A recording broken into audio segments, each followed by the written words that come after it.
oday Soomaaliyeed baan ahay muddo dheerna xuduudada ku nool Soomaaliyana arrimaheeda wax badan ka ogsoon meesha maanta ay wax marayaan waa meel aad khatar u ah waxaan marka hore la hadlayaa madaxdeennii hore ra'iisul wasaarayaashii hore Khayre iyo Rooble madaxweynaheennii hore Sheekh Shariif mudanaheena macaaradka muddada dheer mudane Cabdi Shakuul Warsame wadankan aan ku noolnahay Kenya macaaradkii rabo ninkii macaaradii rabo inuu qaali noqdo Raila buu la xirtaa Raila nin alla ninkii agtago qaali buu noqon maamulka markaa jira uu iibsanba waxa la wuxuu doono u sameyn sida hadda ii muuqatana shalay markuu ninka daarood madaxweynaha ahaa intiina oo xasanna lagu daray baa dirinayseen qaali baad ahaydeen dirirtiina meel bay qabanaysay aad baad u dirinayseen badbaado qaran ciidan iyo badbaado qaran tiim yaad ahaydeen waxtar buu ahaa dagaalkiina wuu muuqday ma garanayo ma beelnimo iyo hawiyanimo iyo hiraabnimo iyo xoogaa ahaa isla waa isla idinkiye maanta maxayna tabar u lahayn shalayna xoogaad aragtay aad u lahaydeen laba shayba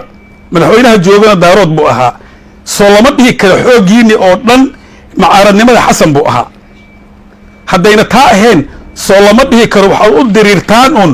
villada markuu nin daarood joogo maxaa hadda idin hor taagan inaad diriirtaan oo qaanuunka gudihiisa ku diriirtaan oo aad noqotaan rag la tixgeliyay maxaa idin hor taagan Soomaalida waxay tiraahdaa reer geedi ah iyo reer nagi carruurtooda ma wada ciyaaraan weligay ma arag mana maqlin nin taagan iyo nin fadhiyo wada xaajoonayo iska daa nin socdee xasan wuu socdaa wixii waan samaysan uu yidhi wuu samaysanhayaa idinkaa waxaad joogtiin xamar banaadir baad ka qaylinaysaan xasanna wixiisi wuu wataa waadna aragtaan howshiisa inuu wato madaxweynaha waxaan leeyahay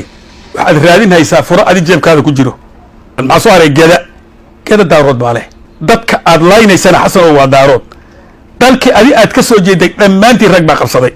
kuwa muuqatee waxaa kaaga daran inay dhalinyaro daarood oo dalkoodii jooga isdilaan baa kaaga daran ood xabad iskugu dhiibto war ka daa daaroodka aad xabadda la dhacaysa ka daa